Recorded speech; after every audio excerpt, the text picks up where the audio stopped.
As promised, I break down the Oscar Valdez Shakur Stevenson Unification bout. Takes place Saturday, April 30th, 130 pounds. This is your boy JG. This is the Punch Report. Let's go.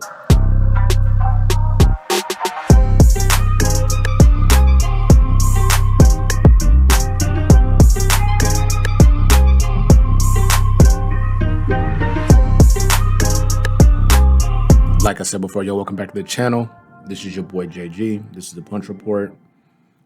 Please, if you could be so kind, like, subscribe, bell icon for notification. Dropping content weekly. That'll move to daily soon.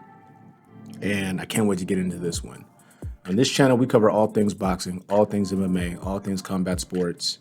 And I like to engage with the viewers, the individuals who take the time to leave great comments, providing or demonstrating their opinion or their boxing knowledge. Occasionally we'll delve into those, and it's a good time, and I enjoy the engagement. Let's get into it. Like I said at the top, Saturday, April 30th, Shakur Stevenson, Oscar Valdez Unification bout. I'm going to break down in detail, don't miss this, I'm breaking this down in detail, what I think's going to take place, provide my prediction, and then provide an explanation as to why I feel like it's going to go that way. Let's start with Oscar Valdez. Action fighter. I believe he's 31 years old, 30 fights. This will be his 31st fight. WBC champion, lifted the belt off Miguel Berchelt, knocked him out viciously. We're going to talk about that fight as well. And what do we know about Oscar Valdez? He had a questionable outing against Robinson Conceição. We also know that he tested positive for a banned substance, phentermine.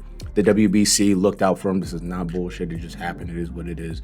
Looked out for him. Said, all right, well, there has to be some explanation as to why this happened. Allowed him to fight Robinson Conceição. And then he went out there and laid an egg. If you look up the punch stats for this particular bout, Valdez Conceição, he threw less punches, he landed less punches, and was less efficient than Robinson Conceição, and somehow won the fight by unanimous decision. In no world should that ever happen. And now we know boxing has some questionable decisions. We just saw the Jack Catterall, Josh Taylor bout that took place a couple weeks ago. That was a questionable decision. Damn near a robbery. I look at the Oscar Valdez Conceição fight as a robbery as well. Knowing what you know about those punch stats, and I encourage you guys, go look that shit up. Go look it up. Knowing what you know about those punch stats, Tim Bradley sat on the call, on the broadcast, and said out loud, out of his face, oh yeah, Valdez came forward and he dominated this fight. Man, what? What? What? Stop. Am I Russell Westbrook? What? Shout out to Tim Bradley. He did get hit a lot in his career. Shout out to Ruslan Provetnikov because he hit him a lot. Just him by himself hit him a lot. Shout out to Pacquiao. Anyway, what do we know about Shakur Stevenson? Southpaw fighter, young. I think he's 21 right now. 17 bouts, 12 knockouts if I'm not mistaken, or 9 knockouts. Excuse me. Southpaw fighter. For my money, and I've said this before in previous videos, 126 pounds, 130, 135 pounds, 140. I rate Shakur Stevenson at the top. Really for one specific reason. He's defensively sound and responsible. He does not take damage, and he's so sharp with his counters that he really shuts down and lowers the number of offensive output of his opposition in every fight that he goes into. And I think you'll continue to see that as he climbs the ladder, as he did against Jamel Herring, and now up against Oscar Valdez, who's an action style fighter, comes forward. Well, we'll get into that. Shakur Stevenson will stop Oscar Valdez. Now, before you leave the video, if you're a Valdez fan, hear me out. Don't just click off right now, just hear me out. I'm going to provide detailed examples, videos, all that. Just hear me out. Oscar Valdez is a tremendous fighter. We know he has an explosive left hook. He demonstrated that against Miguel Berchelt. He even buzzed Conceição in the fight they had early, even though he got buzzed himself. And he's not known for backing down. Now, like I mentioned before, he had the poor performance, but he was in there, getting hit, doing the best that he could, going to the body, throwing hard shots, setting his feet, and letting his hands fly. When you look at this video, I'm going to identify the issues right now. So if you take a look, Oscar Valdez has a very similar defensive style than once mentioned before, Yordenis Ugas. You're going to see the high guard, really sitting his butt down and trying to see his opportunities to get that left hook off, which he had a lot of success, like you'll see in this clip, against well, definitely Miguel Burchell, but also Robeson Conceição. Set the feet, high guard, throw the heavy shots, go upstairs, go downstairs. He does a tremendous job of that. Now, if you take a look at the video, though, you'll see that Robeson Conceição, who's a pretty sharp puncher, not crazy power, but he's a sharp puncher, is able to land 2 and 3 punch combinations while Oscar Valdez is sitting in that shell getting hit. Now, he try to counter. Sometimes he gets it, sometimes he doesn't. But this can't be a recipe for success when you're seeing Valdez take multiple combination punches from a guy who's not at the skill level of a Shakur Stevenson. And you see how effective he is in this particular bout, that being Robeson Conceição. Just take a look here. Landing shots, moving, landing shots. You'll see Oscar Valdez just sitting in front, just kind of accepting that, trying to see and get his opportunity to counter. That will add up. The other thing where I feel like Oscar Valdez is going to run into trouble, literally run into trouble, is when he gets rushed or touched, he has a tendency to just bulldoze forward. Now, if you've ever watched Shakur Stevenson fight, this fight won't go 4 or 5 rounds if that's the method that he takes. And you know what they say, styles make fights. If you take a look here, Shakur Stevenson is a ridiculously sharp puncher and absurdly accurate, almost a 4-to-1 land ratio to hit ratio. In layman's terms, he's going to hit you a lot more than you hit him. He's extremely defensively responsible, as demonstrated here. Just look how he throws a shot, feints, and just moves back so subtly, but has to not give up the range that he's already established against Jamel Herring. Jamel Herring will attempt a left hook. He just subtly moves back and then counters. It was almost shocking to see Jamel Herring kind of get brutalized the way that he did. The other thing you'll notice in this clip, I'll show it right here, is Jamel Herring actually has decent head movement, but you'll still see Shakur Stevenson able to utilize supreme target acquisition and just pinpoint jab him and then throw the sweeping left over the top. Like I mentioned before, he's a southpaw, and then go to the body as well. The other thing that Shakur Stevenson really does well, and this will be problematic for Oscar Valdez because he does not move his head and he lives in that high guard. And I'm going to tell you where he got that from, or why it's being implemented, and why he's not doing it correctly. So just give me a second there. Even with the head movement that Jamel Herring was utilizing in the bout, like I mentioned, Shakur Stevenson was able to acquire the target and just destroy him with jabs and then pepper him with the sweeping shots and then start throwing and landing combinations. When you think about a guy like Oscar Valdez, he doesn't move his head at all. So if Shakur Stevenson can find Jamel Herring, there's no reason for me to think or even wonder if he can find a guy who does not move his head. Now, one thing that Valdez does do well, utilize lateral movement. He tries to use his feet more than he uses like upper body movement and changing the angle and providing a different look.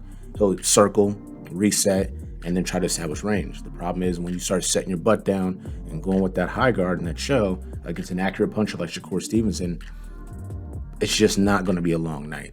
So you're talking about getting dropped or stopped, or you're talking about a corner stoppage.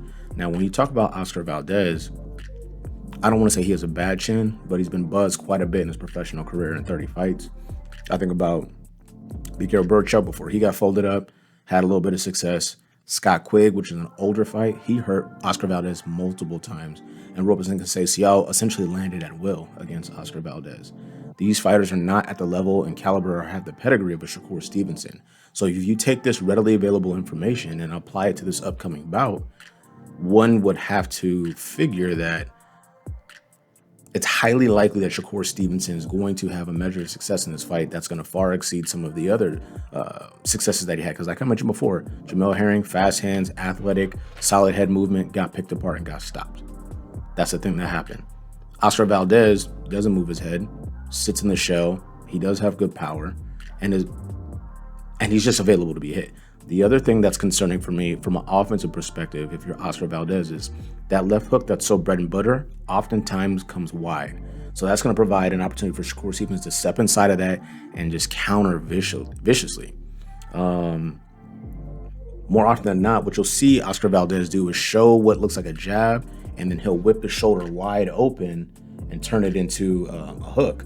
But even if you can see my arm here, it's still pretty closed off. at the fulcrum, which it should be. You'll see for Oscar Valdez, it comes wide open. And he gets good pop and power on that shot. But for a guy who sees very well, a guy who counters very well, a guy who's very clean, very sharp, doesn't make any mistakes really defensively, that's going to be an opportunity for Shakur Stevenson to counter him and stop him viciously. I really feel like that opportunity will be there. Shakur Stevenson stated in his last bout he wanted that to be a statement bout, and in fact it was. I feel like this one can be one as well. Can Oscar Valdez find a home for that power? That's a real question. Can he find a home for the power? I don't think that he can. And much like Jamel Herring, I feel like you'll see Oscar Valdez kind of get his offense shut down by the accuracy and the body punching and the counter punching of Shakur Stevenson. If you look at the Miguel Berchelt fight, one of the things that Oscar Valdez did really well right before the knockout. So you could, some lucky shot. No. Miguel Berchelt is waiting forward, throwing heat, left, right, but he's going 1 foot in front of the other, like he's walking through the park. Oscar Valdez avoids 2 shots, and the second shot he avoids, if you look right here in the video, he's peeking down at Berchelt with his near side eye, sets his feet and goes, oh, I'm about to eat this dude with his left hook, drops him, destroys him. It's a highlight reel knockout. He gets him out of there. Think about how Miguel Berchelt is coming forward in this fight. You're never going to get that from Shakur Stevenson. You're never going to see that. It's just not going to happen. You're not going to see that from Shakur Stevenson. But you know who else has a tendency to wade forward like that, 1 foot in front of the other, with their chin in the air? Oscar Valdez. He's done it in multiple fights. He's doing it right here in this video clip as I'm demonstrating. And who do you think would be a solid guy to counter that, if provided the opportunity? Shakur Stevenson. And one thing we do know about Oscar Valdez, when he gets in trouble, he tries to answer back. So if he gets clipped with something, he gets caught with a combination, he doesn't take the time to reset and establish range. He's coming back for that. He's coming for blood. Like I said before at the top, an action fighter against a counterpuncher and a southpaw and an accurate fighter like Shakur Stevenson, that is just a recipe for disaster. Even the more I talk about it right now, I'm really trying to play the fight out in my mind and think about, well, what options or what avenue could Oscar Valdez go to get this done, to make this fight more interesting. I think about him losing moment after moment against Conceição, then he lands that left hook, and you see Conceição, he do the stanky leg a little bit. That's going to have to be the thing that Oscar Valdez can do against Shakur Stevenson to make this fight respectable, competitive, something that we remember for as long as we're here. In the absence of him landing that significant shot and buzzing Shakur Stevenson and hurting him or dropping him or whatever the case may be, I don't see the avenue for which Oscar Valdez can be successful in this fight. He's a fighter that's available to be hit. You look at the photos you look at Robinson Conceição, you look at Oscar Valdez at the end of the fight when they're reading the announcement. Like I mentioned, Valdez looks like he's been in a car accident. Conceição looked like he'd been on a walk with his family. He'd been chilling, having beverages. That's a different deal, right? And you give the nod to Valdez and say he dominated and he lost on all the punch stats. Shout out to Top Rank, shout out to ESPN, shout out to The Call. But that's my time for this one. I want to know what you guys think. The comments are always amazing. The back and forth, we don't always have to agree, but we keep it fun, we keep it respectful. We drop information, and that's what I try to do on this channel. Try to create a safe place and space where we can come and chop it up about boxing, agree or disagree, provide our points and have fun with it. But Oscar Valdez, Shakur Stevenson, Unification, about 130 pounds, Saturday, April 30th. This is your boy JG. This has been the Punch Report. We out. Let's go. Oh, my bad. Like, subscribe, bell icon for notification. You guys have been great. And share this too. You guys know somebody who knows somebody. Share this. Let's go. Let's keep growing. And shout out to y'all. We out.